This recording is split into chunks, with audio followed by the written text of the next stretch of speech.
تو ووٹ ڈالنا ضروری ہے؟ ووٹ جن ملکوں کے اندر ووٹ ڈالی جاتی ہے ڈالنی چاہیے.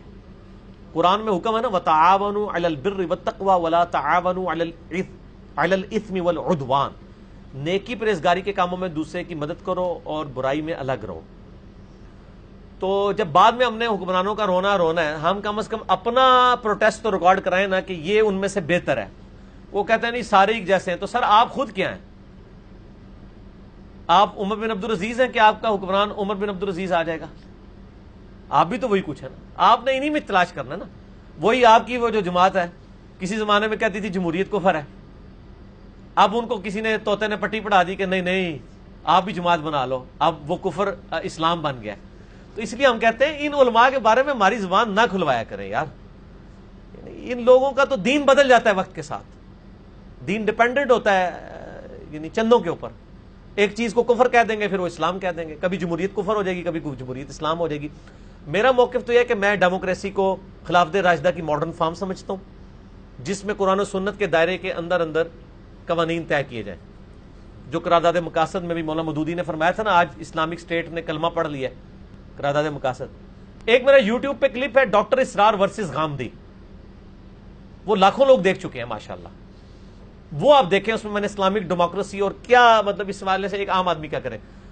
آپ ووٹ ضرور ڈالیں، یہ نہ مجھے پوچھیں کہ کس کو ڈالیں، ٹھیک ہے، وہ آپ خود فیصلہ کریں گے. ہم کسی کے بارے میں اسپیسیفائی نہیں کرتے کہ آپ فلاں کو ڈالیں. آپ جو سمجھتے ہیں کہ جو ملک کی خدمت کرتا ہے، کر رہا ہے یا کرے گا، اس کو ڈالیں. تو باقی نیک پرہیزگار تو کوئی بھی نہیں ہے اس وقت. جتنی ہماری بڑی پارٹیاں یا چھوٹی پارٹیاں ہیں، سب کے جو لیڈرز ہیں ان کے سکینڈلز آپ کے سامنے ہیں. انہی میں سے آپ دیکھ لیں. یہ اسی طریقے سے سمجھیں زندگی موت کی کشمکش ہے. ایک کتا روسٹ پڑا ہوا ہے، ایک بلی روسٹ ہے، دونوں ہی رام ہے، لیکن آپ بلی روسٹ کھائیں گے، ٹھیک ہو گیا، ایز اے لاسٹ ریزارٹ. تو اس طریقے سے کبھی آپ کے لیے صورتحال ایسی ہو جاتی ہے. تو اس سسٹم کا حصہ بنے، باہر رہ کے آپ کبھی سسٹم کو چینج نہیں کر سکتے. میں آپ کو چھوٹی سی مثال دیتا ہوں کہ جماعت اسلامی اگر آج پولیٹیکل دھارے میں نہ ہوتی تو جو اینٹی اسلامک چیزیں ہمارے ملک میں آتی ہیں، کبھی امریکہ کے وہ آ جاتے ہیں جنٹ ادھر، ان چیزوں کے خلاف مولوی سارے مل کے جو آواز اٹھاتے ہیں اس کا وہ وزن نہیں ہوتا جو جماعت اسلامی کا ہوتا ہے، کیونکہ وہ پولیٹیکل دھارے میں ہے، پبلک اکٹھی کر لیتے ہیں. تو آج اگر جماعت اسلامی باہر بیٹھی ہوتی تو اس طرح کے بلیک واٹرز کے اوپر، باقی ایشوز کے اوپر آواز تو نہ بلند ہوتی. میں کہتا ہوں fit in the system, not to oppose the system, fit in the system and change the system. System کا حصہ بن کے سسٹم میں چینج لائیں. اپوز کر کے تو میرے بھائی نہیں، اپوز کر کے تو صحابہ کے زمانے میں نہیں لوگوں نے کام کرنے دیا. یزید نے دیکھ لیں حضور کی پوری نسل نہیں اسی خلافت و ملوکیت کے چکر میں کی ہے نا. تو آج کے حکمران کیسے آپ کو برداشت کریں گے؟ وہ بھی نہیں برداشت کریں گے. فٹ ان دا سسٹم، آہستہ آہستہ ڈیموکریسی آج جو یورپ امریکہ میں نظر آ رہی ہے بھائی 200-300 سال لگے ہیں. ہمارے بھی یہاں انشاءاللہ جب گورنمنٹس فریکوینٹلی چینج ہوگی نا ڈیموکریٹک، تو انشاءاللہ بہتری آ جائے گی انشاءاللہ. ان میں چوائس کون سی کرنی چاہیے؟ ایک طرف تو یہ ہوتا ہے کہ اسلامی لوگ ہیں کہ جو کہتے ہیں کہ ہم اسلام کی خدمت کے لیے یہ کام، اب دوسری طرف قوم کی خدمت کرنے والے یا وہ سر وہ جو اسلام کی خدمت کر رہے ہیں نا، انہوں نے اسلام کے ساتھ جو کچھ کیا ہے نا وہ آپ کو بھی پتا اور مجھے بھی پتا ہے، اس لیے میری زبان بند رہنی ہے. آپ پوسٹ کاسٹ کرتے ہیں ویسے؟ ہاں میں کرتا ہوں، اور میں اس کو قومی فریضہ سمجھتا ہوں. کرتا بھی ہوں، کرواتا بھی ہوں. جی ہاں کریں گے. تو یہ اسلام چھوڑ دیں، اسلام کی تو سارے بات کر رہے ہیں، ٹھیک ہے نا جی. ہفتے میلاد کروا رہے ہیں جس کو انہوں نے اسلام سمجھا ہوا ہے. ختم نبوت کانفرنسز میں لوگ آ کے خطاب کر رہے ہیں، ٹھیک ہے. اسی طریقے سے اسلامک اسٹیٹ کی بات کر رہے ہیں، اور علماء یعنی اس میں استعمال ہو رہے ہیں. علماء میں بھی پارٹیاں ہیں، ایک جماعت میں، دوسرے جماعت میں، ساروں نے علماء رکھے ہوئے. کس جماعت نے علماء نہیں اپنے ساتھ رکھے ہوئے. علماء کی اپنی بھی جماعت. اگر آپ سمجھتے ہیں کہ علماء نے اسلام کی خدمت کی ہے اور پاکستان کی خدمت کی ہے اور آئندہ کریں گے تو ضرور ڈالیں سر، ہم کب منع کرتے ہیں. میں نے آپ کو پہلے کہا کہ مجھ سے نہ پوچھیں، یہ آپ کی اپنی چوائس ہے، یہ اجتہادی مسئلہ ہے، آپ نے خود ڈیسائیڈ کرنا ہے. اور لیکن اسی سسٹم کا حصہ بنے، یہ خوبصورتی ہے، ٹھیک ہے. اختلاف رائے رکھیں. غیر مسلم ممالک میں ووٹ ان کے وہ کس کو ڈالیں؟ مطلب وہ غیر مسلم ممالک میں بھی آپ دیکھیں جس کی اسلام کے قریب پالیسیز ہیں. دیکھیں نا جی، آپ کے سامنے آپشن ہے، اس میں سے جو کم خراب ہے وہ آپ کریں گے نا. یہ جو لوگ کہتے ہیں نا نیوٹرل ہو کے بیٹھ جاؤ، سر یہ آپ دشمنی کر رہے ہیں، آپ کی صحیح کوئی نہیں ہوگی. آج اگر پارلیمنٹ میں نہ بیٹھے ہوئے ہوں ایسے لوگ جو ملک دشمن عناصر کے خلاف یعنی تقریریں کرتے ہیں، تو سر میری آپ کی تقریر کتنے لوگوں نے سننی ہے. لیکن پارلیمنٹ سے اگر آواز بلند ہوتی ہے کہ پاکستان کی فوج کو فلاں معاملے میں دخل نہیں دینا چاہیے اور ہم نے اپنی فوج اس معاملے میں یہاں سے روانہ نہیں کرنی ہے، تو پارلیمنٹ کی تو ایک سے ہوتی ہے نا. وہی لوگ باہر لے کے چیختے رہے نا، تو پاکستانی فوج نے بات ماننی ہے؟ نہیں، نہ وہ مانے گی، اس لیے کہ ان کے انڈر نہیں آتی. لیکن پارلیمنٹ کے چونکہ انڈر ہے تو جس طرح پرائم منسٹر کا آرڈر نکلتا ہے آرمی چیف اس کو اوبے کرتے ہیں، قانون تو ان کے انڈر ہے. تو یہ پارلیمنٹ کی آواز ہوتی ہے نا سر، پارلیمنٹ کے اندر رہ کے کرنا ہے آپ نے، پارلیمنٹ کو گالیاں نہیں دینی، اس کے اندر رہ کے کرنا ہے. ٹھیک ہو گیا. کیا انگلش لٹریچر پڑھنا جائز ہے جو دین کے علاوہ ہو؟ اگر آپ نے سارا دین پڑھ لیا ہے، قرآن پڑھ لیا ہے، بخاری مسلم پڑھ لیا ہے، تو ضرور پڑھیں، جائز ہے. اچھا، رمضان میں جو ہے نا وہ کھانے کے حوالے سے بین کر دیا جاتا ہے، باہر مارکیٹوں میں کھانا نہیں دینا چاہیے، مطلب وہ گورنمنٹ کے لیول کے اوپر، تو کیا یہ جائز ہے؟ میں گورنمنٹ کی اس پالیسی کے حق میں نہیں ہوں میرے بھائی، اور نہ اس طریقے سے یہ اسٹیبلش ہوئی بھی ہوتی ہے. اس طرح نہیں ہوتا. اسٹیشنز پہ اور اڈوں کے اوپر آپ کو کھانا مل رہا ہوتا ہے مسافروں کے لیے. اچھا میں اگلے دن نہ آپ کو بتاؤں علم کتنی بڑی تلوار ہے. جب ہم چھوٹے چھوٹے تھے تو ہم جذباتی مسلمان تھے، کیونکہ مولوی نے ہمیں یہ بنایا تھا. ہم کسی کو نہ روزے کی حالت میں نہ گاڑی میں بھی پانی پیتے ہوئے دیکھتے تھے، بڑا غصہ آتا سی، یار میں رکھا ہے نہیں رکھ سکتا. ابھی میں اگلے دن اسلام آباد گیا، سخت گرمی تھی، تو بڑی مشکل سے میں نے روزہ رکھا ہوا تھا. میرے بالکل سامنے والی سیٹ کے اوپر نا ایک بندہ ٹھنڈے پانی کی بوتل پی رہا تھا. مجھے ایک لمحے کے لیے بھی نا اس کے لیے دل میں قدورت نہیں آئی. میں نے کہا مسافر ہے، پی سکتا ہے. لیکن وہ اگر میں پہلے والا مولوی والا مسلمان ہوتا نا تو میں انہوں کہنا ویسے یار تو سارے سامنے کیوں پی رہے ہیں، مسافر ہے. اصولاً مجھے نہیں روزہ رکھنا چاہیے تھا. بخاری مسلم میں حدیث ہے کہ سفر میں روزہ رکھنا کوئی زیادہ نیکی کا کام نہیں ہے. بخاری مسلم میں حدیث ہے کہ ایک شخص کے اوپر اتنے لوگوں نے سایہ کیا تھا اور نبی السلام نے کہا اس کو کیا ہوا ہے، کہ رسول اللہ اس نے روزہ رکھا ہے. تب باقی بیچارے روزے کی تکلیف باقی کاٹ رہے تھے. اور میں کوئی نیکی نہیں، لوگوں نے مصیبت ہی پایا روزہ رکھ کے انہیں. سفر میں روزہ رکھنا کوئی نیکی نہیں ہے. تو آج ہمیں کوئی تکلیف نہیں ہوتی، یقین کریں. تو گورنمنٹ کو چاہیے کہ کم از کم جو اڈے ہیں، اسٹیشنز ہیں، ان کے اوپر کوئی کھانے پینے کے اوپر بندی نہ. آپ بدگمانی نہ کریں. ایک بندہ مریض ہے، مسافر ہے، یہ اس نے خود ڈیسائیڈ کرنا ہے. حکومت کا یہ کام نہیں ہے کہ ڈنڈے کے زور پہ کسی کو روزہ رکھوائے. میں غامدی صاحب کے ساتھ ہوں اس مسئلے میں. یہ آپ نے صرف ترغیب دلانی ہے. میں آپ کو ڈنڈے کے زور پہ کہوں گا کہ آپ اپنی بیوی کا خرچہ پورا کریں.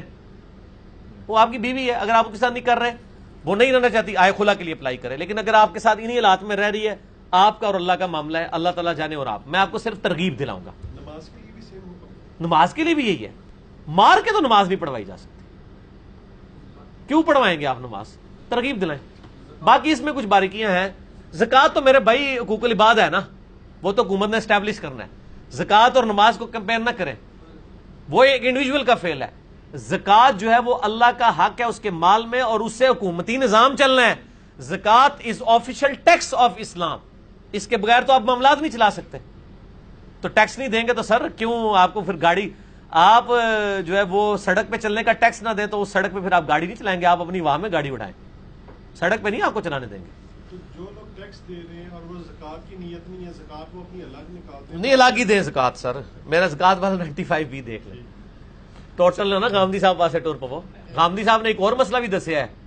غامدی صاحب کے نزدیک مہینے میں آپ کو جب تنخواہ ملے تو آپ نے ہر تنخواہ پہ عشر دینا ہے اپنی تنخواہ کا. وہ کہتے ہیں زکوٰۃ شکایت کیا ہے، مہینے بعد آپ فصل کاٹ رہے ہیں. ان کے نزدیک اگر آپ کی ₹1,00,000 تنخواہ ہے نا تو ₹10,000 آپ نے ہر مہینے عشر لادہ سے دینا ہے اور اپنی زکوٰۃ لادہ سے نکالنی ہے. تو غامدی صاحب کا یہ مسئلہ بھی مانے، ورنہ میرے لیے مان لو. اچھا علی بھائی، کیا علی مشکل کشا کہنا جائز ہے؟ علی مشکل کشا سے مراد اگر کوئی آج کے دور میں مولا علی علیہ السلام کو پکار رہا ہے تو یہ تو شرک ہے. اگر کوئی کہے کہ اس زمانے میں وہ مشکل کشا تھے اس حوالے سے کہ وہ نبی علیہ السلام کے ساتھ جنگوں میں شریک ہوئے اور کتنی مسلمانوں پہ مشکلیں آئیں، غزوہ خیبر کے موقع پر، غزوہ خندق کے موقع پر اللہ نے ان کے ذریعے دور کی، وہ تو بخاری مسلم میں موجود ہے. لیکن آج کل یہ جو عقیدہ ہے تو بڑا غلط ہے نا کہ ان کو مدد کے لیے پکارا ہے. وہ مولا علی بھی اللہ کو پکارتے تھے، ایاک نعبد و ایاک نستعین. جلدی جلدی کور کریں. افطار مساجد کا میں ٹائم یہ لکھنا ٹھیک ہے کہ یہ فلاں مسلک کی مسجد ہے, یہاں صرف وہی بدعت ہے. مسجد میں لکھنا یہ فلاں مسلک کی مسجد ہے, بدعت ہے. صحابہ تابعین تبع تابعین سے کوئی ثابت نہیں, یہ تو بدعت ہے. جو فوجی ریٹائرڈ ہو اور وہ ابھی دوبارہ اسے نوکری نہ ملی ہو تو اس کے پاس جو کچھ رقم سیو پڑی ہو اس سیونگ کے اوپر زکوٰۃ ہے. ہاں سیونگ ہے تو زکوٰۃ تو دے گا نا, کیوں نہیں دے گا. یا یہ ہے کہ اس کا کوئی مکان خرید کے کرائے پہ چڑھا دے, پھر زکوٰۃ نہیں ہوگی. مکان کے کرائے پہ ہوگی, وہ بھی اگر جڑ جائے, کھائے تو کوئی زکوٰۃ نہیں. یا رینٹ کار پہ گاڑی چڑھا دے, کوئی زکوٰۃ نہیں ہوگی. کمائی پہ ہوگی, وہ بھی اگر کھا لے گا تو وہ بھی نہیں ہوگی. پیسہ جنریشن میں آئے گا تو کوئی زکوٰۃ نہیں. خالی پیسے پہ سوندے پہنے نا ہوتے, اسلام کہتا ہے کہ پلنٹی دے, کوئی پیسے جوڑے کیوں نے, لا انہوں کاروبار میں تاکہ اور لوگوں کا رزق کھلے. آپ کے پاس 10 لاکھ روپے زکوٰۃ دیں گے, 10 لاکھ کی گاڑی رینٹ کار پہ زیرو زکوٰۃ. اور اگر ایک بندہ 10 کروڑ پہ زکوٰۃ ہے, 10 کروڑ کا مکان کرائے پہ دیں اور اس مکان کا کرایہ بیٹھ کے کھائیں, زیرو زکوٰۃ, کوئی زکوٰۃ نہیں. اسلام آباد میں 10 کروڑ کا تو عام مکان ہے, اس کا آپ کو 1.5-2 لاکھ روپے کرایہ مل جائے گا, یا 3 یا 4 لاکھ روپے, اور 4 لاکھ سے آپ گھر کا خرچہ چلائیں, موجہ مارو, مکان اپنی جگہ قائم, کھا بھی رہے ہو, زکوٰۃ بھی کوئی نہیں. اور اگر کسی نے پیسے جمع, کوئی بندہ پیسے جمع کر رہا ہے اور اس کو سال گزر گیا ہے مکان بنانے کے لیے, اس پہ بھی زکوٰۃ ہو چکی. اگر وہ مکان بنانے کے لیے پیسے جمع کر رہا ہے اور ہاں زکوٰۃ تو ہوگی, ورنہ تو ایک بندہ کہے گا میں فلاون میں مکان بنانے کی نیت کر رہا ہوں, پوری زندگی جوڑتا رہے گا. جوڑ دو, جلدی جلدی کرے, نالا لاندہ جائے نا, سالہ نہ گزرنے دے. کیا عورت جنازہ پڑھ سکتی ہے؟ صحیح مسلم حدیث ہے, عائشہ رضی اللہ تعالیٰ عنہ نے, ایک صحابی فوت ہوئے, کہا اس کی میت لا کے میرے حجرے کے باہر رکھو, میں نے جنازہ پڑھنا ہے. عورتیں جنازہ پڑھ سکتی ہیں, لیکن عموماً مسلمان اس لیے نہیں لے کے جاتے, ان میں بے صبری ہوتی ہے. ادروائز پڑھیں, خانہ کعبے میں پڑھتی ہیں نا, ہر نماز کے جنازے ہوتے ہیں وہاں, تو سارے پڑھ رہے ہوتے ہیں. انڈیا پاکستان میں آ کے یہ فتوے دینا شروع کر دیتے ہیں. پڑھا بھی سکتی ہے اگر صرف پیچھے عورتیں ہیں, تو عورت مرد کی امامت نہیں کر سکتی. نبی علیہ الصلوۃ والسلام نے ہمیشہ سب کچھ اللہ کی راہ میں دے دیا, کیا یہ اعتدال کے مطابق ہے؟ نبی علیہ السلام کا مسئلہ ڈیفرنٹ تھا. آپ کی تو حدیث ہے بخاری مسلم میں کہ اے عائشہ, یہ اور پہاڑ بھی اگر سونے کا ہونا تو 3 دن ہی گزریں گے, میں خیرات کر دوں. آپ نے چونکہ رول ماڈل بننا تھا غریبوں کے لیے, زیادہ تو غریب ہونے تھے, اس لیے آپ نے پوری زندگی زکوٰۃ بھی نہیں دی, کیونکہ مال جوڑا نہیں ہے. تو حضرت ابو ذر غفاری کا یہی جھگڑا تھا نا صحابہ سے.